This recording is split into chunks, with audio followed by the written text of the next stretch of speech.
সম্মুখে লোকসভা নির্বাচনের প্রাক মুহূর্তে দেখা গিয়েছে শাসক বিরোধী ইতিমধ্যে মাঠে নেমে পড়েছে। কি অসন্ততা কি বরাক উপত্যকা বিভিন্ন প্রান্তে দেখা গিয়েছে শাসক বিরোধী ইতিমধ্যেই নির্বাচনের প্রচারে নেমে পড়েছে। দেখা গিয়েছে গত কয়েকদিন আগে মুখ্যমন্ত্রী বরাক ভ্রমণ করেছেন এবং মুখ্যমন্ত্রী বরাক ভ্রমণের 24 ঘন্টার মধ্যে দেখা গিয়েছে এক প্রকার বরাক উপত্যকায় বিজেপির দোষ পরিলক্ষিত হয়েছে এবং বরাক উপত্যকা থেকে বিজেপির একমাত্র সংখ্যালঘু বিধায়ক ছিলেন একজন, যিনি ইতিমধ্যে কংগ্রেসে যোগদান করেছেন। দেখা গিয়েছে গত 2021 সালের নির্বাচনের আগে 2016 সালে উনি বিধায়ক হয়েছিলেন এবং তারপর প্রাক্তন উপাধ্যক্ষ ছিলেন উনি। ইতিমধ্যে আমার সাথে আছেন সুনাই সমষ্টির প্রাক্তন বিধায়ক তথা অসম বিধানসভার প্রাক্তন উপাধ্যক্ষ আমিনুল হক লস্কর। আপনাকে আমাদের বিশেষ অনুষ্ঠান কণ্ঠস্বরে স্বাগত জানাচ্ছি। ধন্যবাদ, নমস্কার।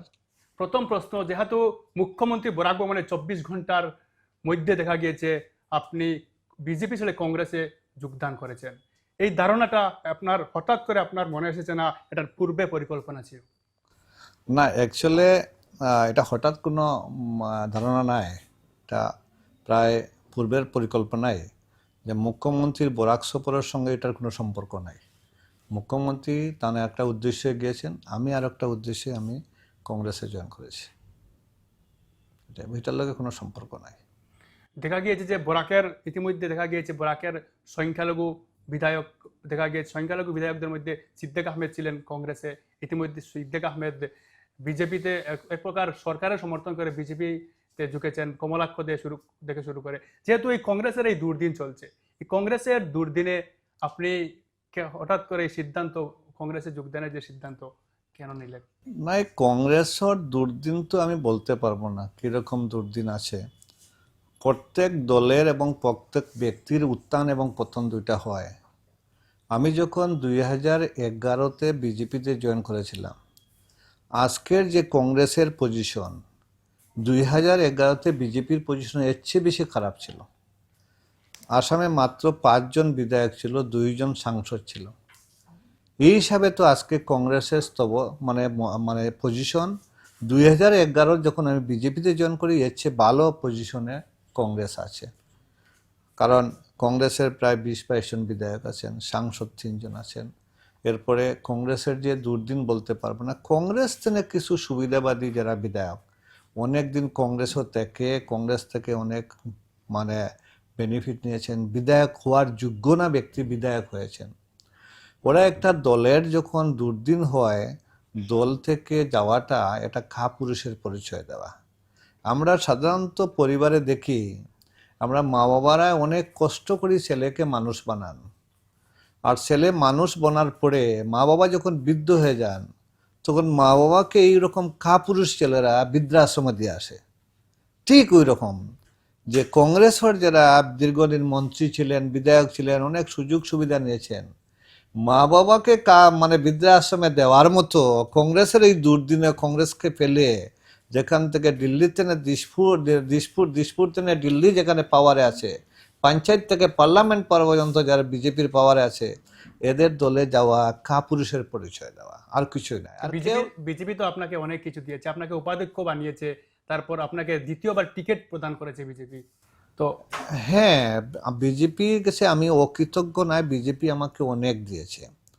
আমি যখন 2011-তে বিজেপিতে জয়েন করি তখন বিজেপির 2011-র আইডিওলজি আর আজকের আইডিওলজি অনেক পরিবর্তন হয়েছে। 2011-তে আমরা যখন বিজেপিতে জয়েন করি তখন আমি এজিপিতে ছিলাম। তখন 2011-এ জয়েন করিতে একটা বিজেপির একটা স্লোগান ছিল পরিবর্তন, আর একটা স্লোগান ছিল যে আমরা কমিউনাল পার্টি যারা ধর্ম নিয়ে রাজনীতি করে এআইডিএফ এর মতো দলের সঙ্গে আমরা কোনো অবস্থায় কম্প্রোমাইজ করব না।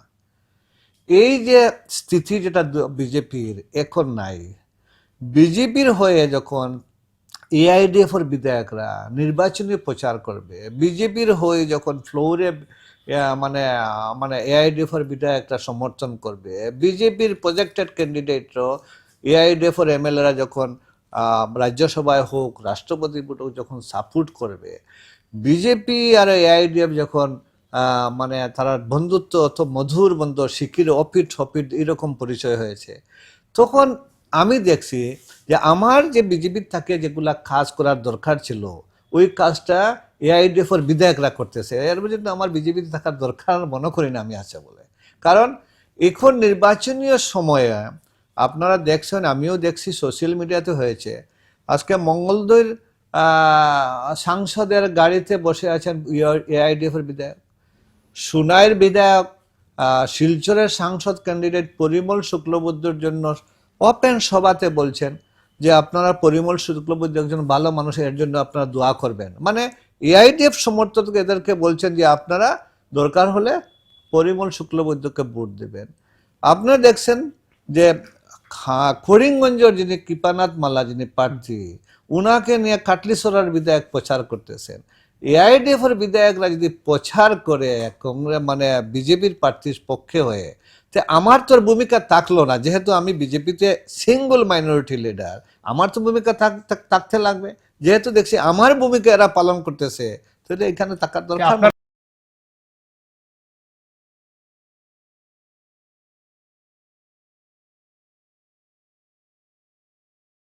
এরা এরা বহুমুখী চরিত্র। তারা দেখবেন এক সময় মানে বিজেপির বিরুদ্ধে কথা হবে, রাত্রে বিজেপির মুখ্যমন্ত্রীর সঙ্গে ঘরে গিয়ে বসে মিটিং করবে, কালকে কি বলবে এখান থেকে সুতলিপি নিয়ে আসবে, কালকে কি বলবে টক শুতে কি বলবে এআইডিএফ এর বিধায়করা, ওটা প্রেসক্রাইব করা হয় মুখ্যমন্ত্রীর অফিস থেকে, কিংবা মুখ্যমন্ত্রীর বাসা থেকে, কিংবা বিজেপি অফিস থেকে। আর ওই সুতলিপি মতো মানে এআইডিএফ এর বিধায়করা চলছে, আর তারা ওই নীতি নিয়েও আসছে। তারা আসলে জনসভা করার জন্য নয়। আজকে বদরুদ্দিন সাহেব সরাসরি বলছেন যে যেখানে টাকা আছে ওখানে আমি আছি, আমি বিজনেসম্যান মানুষ, টাকা কোথায় আছে? টাকা তো বিজেপির কাছে আছে। উনি তো রাজনীতি করতেছেন না, উনি ব্যবসা করতেছেন, সংখ্যালঘু ভোটদেরকে নিয়ে ব্যবসা করতেছেন, ব্যবসাতে এসেছেন। আর ব্যবসায়ী মানুষের চরিত্র সবসময় এক সমান থাকে না, যেখানে লাভ দেখবে ওখানে চলে যাবে। যেহেতু দেখা যায় যে আপনি 2016 সালে বিধায়ক নির্বাচিত হয়েছেন, তারপর উপাধ্যক্ষ হয়েছেন, তো তখন মুখ্যমন্ত্রী ছিলেন সর্বানন্দ সোনোয়াল, ইতিমধ্যে মুখ্যমন্ত্রী হিমন্ত বিশ্ব শর্মা। দুজন মুখ্যমন্ত্রীর মধ্যে তফাৎটা কি দেখেছেন? আর দেখেন, আমি যখন 2011-তে যখন সর্বানন্দ সোনোয়ালের হাত ধরে আমি যখন বিজেপিতে অংশগ্রহণ করি, তখন নীতিন গাডকারি আসছিলেন মানে আপনার সর্বোচ্চ সভাপতি বিজেপির, আর আমি তখন এজিপি করতাম, আর সর্বানন্দ সোনোয়ালও এজিপিতে ছিলেন। উনি আমাকে বলেছিলেন যে চল আমরা দুইজনে বিজেপিতে জয়েন করি। ওনার কথায় আমি বিজেপিতে জয়েন করেছি। এরপরে সর্বানন্দ সোনোয়াল স্টেট প্রেসিডেন্ট হয়েছেন, আমাকে স্টেট সেক্রেটারি করেছেন। 2016-তে আমাকে টিকিট দিয়েছেন। আমি যখন বিধায়ক হই, সমস্ত ভারতবর্ষের মধ্যে বিজেপির সেম্বুলিয়া একমাত্র সংখ্যালঘু বিধায়ক আমি ছিলাম। কোনো সাংসদও ছিলেন না, কোনো বিধায়ক ছিলেন না। প্রথম আমাকে উপাধ্যক্ষ দেওয়া হয়নি, উপাধ্যক্ষ দেওয়া হয়েছিল দিলীপ পালকে। যখন দিলীপ পাল রিজাইন করেন তখন দেওয়া হয়েছিল কৃপানাথ মালাকে। কৃপানাথ মালা যখন সাংসদ হয়ে যান তখন আমার ভাগ্য হয়ে জুটে। এটা বরাকবেলির সান্ত্বনা পুরস্কার, যেটা ডেপুটি স্পিকার ছিল, আজকে না, দেওয়া হয়েছে। এমন কিছুই নাই, তখন আমাকে ইচ্ছা করলে মন্ত্রী দিতে পারতো, কারণ আমি যদিও নির্বাচনে জিতি নিয়ে, কিন্তু সাংসদীয় রাজনীতিতে অনেক পুরানা। 2001 থেকে আমি নির্বাচনে লড়ে আসছি। 2001-এ আমি এজিপি বিজেপির প্রার্থী ছিলাম। এরপরে 2006-এ খেলেছি, 2016-তে খেলে বিধায়ক হয়েছে। আমি তো নতুন নাই, নতুন তো অনেক বিধায়ক মন্ত্রী হয়েছে। আমাকে ডেপুটি স্পিকার দেয়া সান্ত্বনা পুরস্কার দেওয়া হয়েছে, এমন বড় পুরস্কার দেওয়া হয়নি। যেহেতু দেখা যায় যে প্রত্যেক নির্বাচনের প্রাক মুহূর্তে বা নির্বাচনের আগে অনেক নেতা মন্ত্রীরা দল বদল করেন, যেহেতু এবারে প্রার্থী তালিকা ঘোষণা করা হয়েছে, তারপর আপনি কংগ্রেসে এসেছেন, তো আগন্তুক বিধানসভা নির্বাচনে আপনি কংগ্রেস থেকে লড়ার কি সিদ্ধান্ত নিয়েছেন? দেখেন, আমি যখন দলে জয়েন করি আমার অপশন থাকে না যে আমি দলে জয়েন করেছি আমাকে টিকিট দিতে হবে। যখন আমি বিজেপিতে জয়েন করেছিলাম 2011-তে আমাকে দলে টিকিট দেয়নি, আমাকে সাংগঠনিক দায়িত্ব দিয়েছি, আমি সাংগঠন করেছি। 2016-তে উপযুক্ত মনে করেছে যে সুনাইতে টিকিট দিলে জিতে আসতে পারবে, তখন টিকিট দিয়েছি, আমি জিতে এসেছি। আগামীতে 2026-এ যে কংগ্রেসে মনে করে যে দিলে জিতে আসার সম্ভাবনা আছে, দিবে, না দিলেও আমি সন্তুষ্ট, কারণ দল আমি করব, নিষ্ঠার সহিত দল করব, এই দলের সৈনিক হব। আমি যে দলেও থাকি নিষ্ঠার সহিত কাজ করি। আজকে কংগ্রেসে ঢুকেছি, নিষ্ঠার সহিত কাম করব, কোনো কন্ডিশন থাকবে না, নো কন্ডিশন যে টিকিট দিতে লাগবে তাহলে দলে আছি, এটা নাই। টিকিট উপযুক্ত মনে করলে দিবে, আর না হলে যদি সাংগঠনিক এখন দায়িত্ব দিয়ে দায়িত্ব পালন করবো। 16 সালের পর দেখা গেছে যে আপনি সমষ্টিতে অনেক কাজকর্ম করেছেন, তারপর 21 সালে আপনার পরাজয়। তখন বিজেপির অনেক শক্তিশালী ছিল, কিন্তু বিজেপি তখন এআইইউডিএফ এর হাতে আপনার পরাজয়। সেটা দেখা গিয়েছে, সেটা আপনি একটা অভিযোগ করেছেন যে মন্ত্রী মন্ত্রী পরিমল শুক্লবৈদ্যকে আপনাকে হারিয়েছেন বলে একটা অভিযোগ করেছেন। সেটা কি বলবেন এই বিষয়ে? দেখেন, সুনাই সমষ্টিতে যেগুলা এখন না, আগের ভোটার প্যাটার্ন যেটা ছিল, 65%, 68% মাইনরিটি ভোটার ছিল, আর 32% আসলে মেজরিটি ভোটার, অর্থাৎ হিন্দু ভোটার। আর ওখানে ওই সমষ্টিতে কোনো দিনেও বিজেপির প্রার্থী হয় লোকসভা হোক বিধানসভা হোক 22,000-এর উপরে ভোট পায়নি। তখন ওই জায়গাতে আমাকে প্রজেক্ট করার পরে আমি 44,000 ভোট পেয়ে আমি জিতেছিলাম। জিতার পরে আমি সুনাইতে অনেক কাজ করেছি, যেটা মানে 75 বছরে যেটা হয়নি ওটা আমি করতে পেরেছি। 2021-এ কি হয়েছে, আমি বুটে হারিনি। আপনি বলবেন যে বুটে তো আপনি হেরেছেন, কিভাবে বললেন বুটে হারেননি? বুটে হারেনি ও কথা বলছি যে 2014-তে আমি 44,000 বুট পেয়েছিলাম, আর 2021-এ 54,000 বুট পেয়েছি। আমার বুট 10,000 বেড়েছে। আমার কোনো অ্যান্টি ইনকামেন্সি ছিল না, কিন্তু হয়তো কোনো নেতার বয় ছিল যে আমিনুল প্রথমবার বিধায়ক হয়ে ডেপুটি স্পিকার হয়েছে, আর আমি ডেপুটি স্পিকার হয়েছি। আমার বরাকের 2জন ডেপুটি স্পিকার ছিলেন, ওদের আর আমার মানে হাউস চালানোর মধ্যে বহু ডিফারেন্স ছিল। আমি যেদিন আমি হাউসের দায়িত্ব নিয়েছি এদিন আমি হাউস চালিয়েছি, যেদিন আমি ডেপুটি স্পিকার হয়েছি ওদিন আমি হাউস চালিয়েছি। আর সম্মানের সাথে আমার সমষ্টির মানুষের সম্মান রেখেছি। যতদিন ছিলাম হাউস আমি সুন্দরভাবে চালিয়েছি। ওই দেখে হয়তো আমার কোনো নেতার বয় ঢুকেছে। কোন নেতা? এই নেতাকে আমি নাম বলতে অসুবিধা নাই, পরিমল শুক্লবৈদ্য। কিভাবে আমি বলছি আপনাকে যে পরিমল শুক্লবৈদ্য দেখলেন যে আমিনুলকে কোনো অবস্থায় হারানো যাবে না, কারণ আমিনুল এত কাজ করেছে, মানুষের আস্থা অর্জন করেছে। আগে শুধুমাত্র হিন্দুদের বুটের উপরে ডিপেন্ডেন্ট ছিল, এখন মুসলমানরা ওকে গ্রহণ করেছে, অর্থাৎ ও জিতবে। হারাতে হলে হিন্দু বুট ডাইভার্ট করতে হবে। তখন উনি উনার ছাত্র আশিস হালদার বলে একজন, উনাকে উনি খাড়া করেছেন। আরো মণিপুরি কমিউনিটির একজন খাড়া হয়েছেন, উনার কমিউনিটি কৈবর্ত সমাজ থেকে 2জনকে খাড়া করেন। টোটাল 4জনকে খাড়া করে 25,000 হিন্দু বুট ডাইভার্ট করেছেন। এরপরে আমি 54,000 বুট পেয়েছি। এই 25,000 পেলে এআইডিএফ এর প্রার্থী আমাকে হারাতে পারতো না। আর আপনাকে আজকে বলছি, আজকে মানুষ রিয়েলাইজ করতেছে আমি হারার পরে যে কত বড় ভুল হয়েছে সুনাইয়ের জন্য। আজকে উন্নয়ন নিস্তব্ধ, কোনো উন্নয়ন হচ্ছে না। উনি টক শুতে ব্যস্ত, কিভাবে ওদিকের খবর ওদিকে নেবেন ওঠা নিয়ে ব্যস্ত। সুনাইয়ের কোনো উন্নয়নের কাজ হচ্ছে না। আগামীতে যদি ইলেকশন হয়, 2026-এ যদি ইলেকশন হয়, করিমউদ্দিন বড়বইয়াকে খুঁজতে হলে দূরবীন কিনতে হবে। এই অবস্থাটা হবে, দেখবেন আপনারা 5,000 ভোট পাবেন না। আমার আর ওর ডিফারেন্সটা লাখের উপরে হবে। আমি বলছি এই বিশ্বাস রেখে মানুষের যা সমর্থন আমার প্রতি, আজকে আমি কংগ্রেসে জয়েন করেছি। আমি জয়েন করার আগে সুনাই সমস্ত কংগ্রেসীরা এপিসিসি রে এআইসিসি রে লিখিতভাবে দিয়েছে যে আমিনুলকে কংগ্রেসে নেওয়া হোক, আর আমিনুলকে কংগ্রেসে নিলে সুনাইয়ের সিটটা আমাদের জন্য একবারে গ্রান্টি। এর মধ্যে কিছু কংগ্রেসীদের খুব পরিলক্ষিত হয়েছে, হয়তো আপনার যারা খুব হয়, প্রত্যেক দলে যার স্বার্থ থাকবে একটা খুব থাকবে অবভিয়াসলি, কিন্তু যারা দেখবে যে সাধারণ কথা, একটা ছোট লাইটের জায়গায় আর একটা বড় লাইট জ্বললে ছোট লাইটের কোনো ফোকাস থাকবে না, ছোট লাইটের বয় তো থাকবে, ফোকাস থাকবে না, এটা কিন্তু বয় তো থাকবে না। এই বয়ের জন্য ওরা 2-1জনের প্রতিবাদ করছে, এটা বেশি দিন থাকবে না। আমিনুল লস্কর যেহেতু বিরোধীরা অভিযোগ করে যে বিজেপি ওয়াশিং মেশিন, যেহেতু রূপজ্যোতি কর্মী থেকে শুরু করে কমলাক্ষ দেবপ্রকাশ, যখন সিএম ভিজিলেন্স লাগানো হয়েছে রূপজ্যোতি কর্মীর উপর, তখন রূপজ্যোতি কর্মী বিজেপিতে গিয়েছেন। তারপর কমলাক্ষ দেবপ্রকাশ, কমলাক্ষর বাগানে সিএম ভিজিলেন্সের অভিযান, তারপর দেখা গিয়েছে কমলাক্ষ সরকারের সমর্থন করে বিজেপি মুখী, এক প্রকার বিজেপি মুখী হয়েছেন।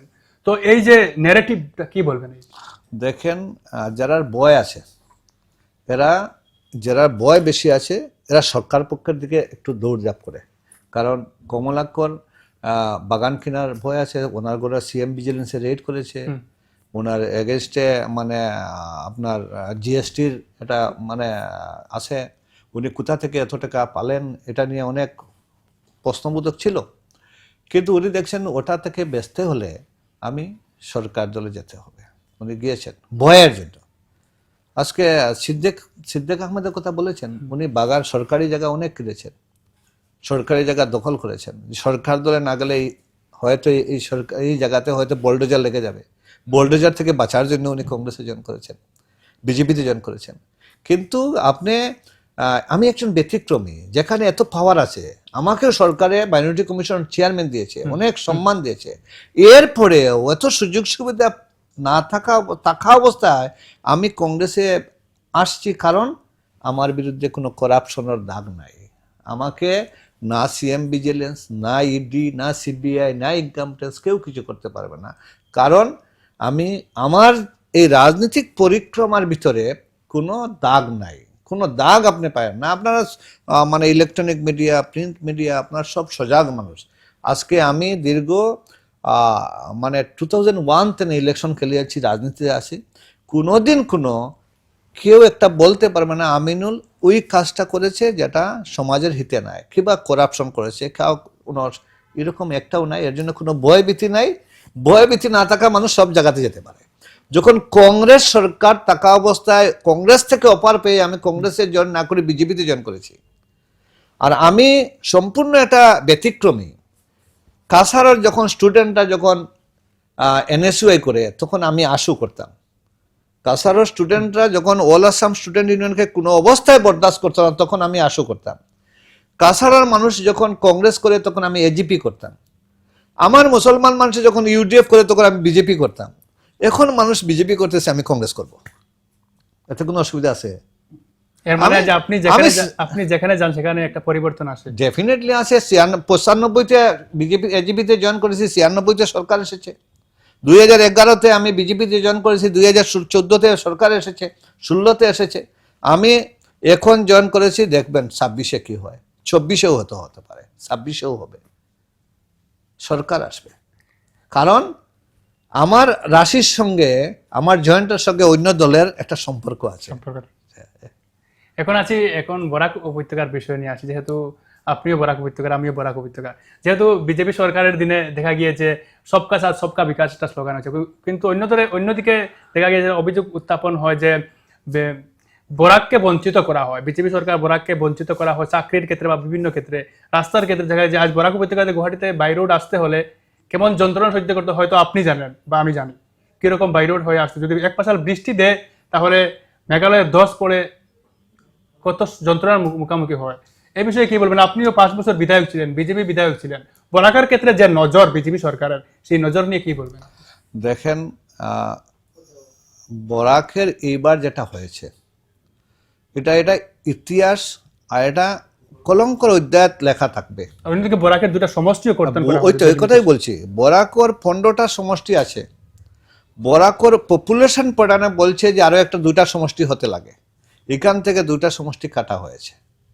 এটার প্রতিফলনটা আপনার এই 24-এর ইলেকশনে আপনার ইভিএমে দেখবেন কি হয়। এটা মানুষের মনে আছে, আমরা ডিপ্রাইড হয়েছি। আজকে অনেক 3rd গ্রেড 4th গ্রেড চাকরি হয়েছে, বরাকের ছেলেরা পায়নি। এটা ইভিএম এর মাধ্যমে এটা প্রমাণ করে দেবে যে এটা কি, এটা রেজাল্টটা। আজকে রাস্তাঘাটের কথা বলছেন, যেভাবে রাস্তাঘাটের উন্নয়নের কথা ছিল, যেটা জুয়াই বদরপুর রাস্তা, যেটা এটা রাস্তার অবস্থা আপনিও বলছেন, আমিও বলছি, বেহাল অবস্থা, বেহাল অবস্থা, চলার উপযোগী নয়। আজকে যেটা মহাসড়ক 2000 অটল বিহারী বাজপেয়ীর সময় থেকে এক্স্যাক্টলি, যখন 2014-তে যখন নরেন্দ্র মোদী সরকার হয়, তখন আমরা ভেবেছিলাম 2020-এ 21-এর ইলেকশনের আগে হয়ে যাবে, কিন্তু এখনো হয়নি। এটা না হওয়ার কারণ বরাককে বঞ্চিত করে রাখা। আর এটার প্রতিফলনটা দেখবেন আপনার ইলেকশনে। এটাও নয়, এই যে ডিলিমিটেশন যেটা হয়েছে, এটা সবচেয়ে বেশি ক্ষতি করবে আপনার বিজেপির। কারণ ছোট ছোট জনগোষ্ঠী যেটা আছে, যেমন বিষ্ণুপ্রিয়া মণিপুরী কমিউনিটি, পাথারকান্দিতে বিষ্ণুপ্রিয়া মণিপুরী অনেক সময় জিতিয়ে এসেছে। আপনারা দেখেছেন যে পাথারকান্দিতে বিষ্ণুপ্রিয়া মণিপুরী একজন এমএলএ হয়েছিল। এরপরে আজকে পাথারকান্দি সমষ্টিটা বিষ্ণুপ্রিয়া মণিপুরের জন্য আর সেভ নাই, ওরা কোনোদিন জিততে পারবে না, এরা এখানে মাইক্রোস্কোপিক হয়েছে।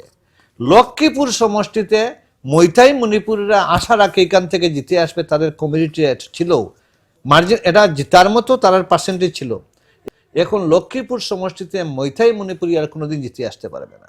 বড়কলা সমষ্টিতে যোগীনাথ কমিউনিটি, যেটা রুমিনাথ কিশোরনাথ জিতে এসেছিল, বড়কলা কমিউনিটি সমষ্টিতে নাথরা কোনোদিন জিতে আসতে পারবে না, কারণ টাপাং সাপাং সব ঢুকে গেছে এদিকে। এখানে নাথরা মাইক্রোস্কোপিক হয়েছে। এই যে তাদের মনের খুব বয়ে হয়তো মুখে বলতেছে না, কিন্তু ইভিএম এ যখন যাবে সঙ্গে কেউ থাকবে না, তখন ইভিএম এ তার ক্ষোভটা উজাড় করে প্রকাশ করবে যে ওরা ভোট দিবে না। তখন দেখবেন আপনারা বরাকের 2টা সিট কংগ্রেস। প্রিয় দর্শক, এই মুহূর্তে সময় হচ্ছে একটি বাণিজ্যিক বিরতির। ফিরে আসছি এই বিরতি।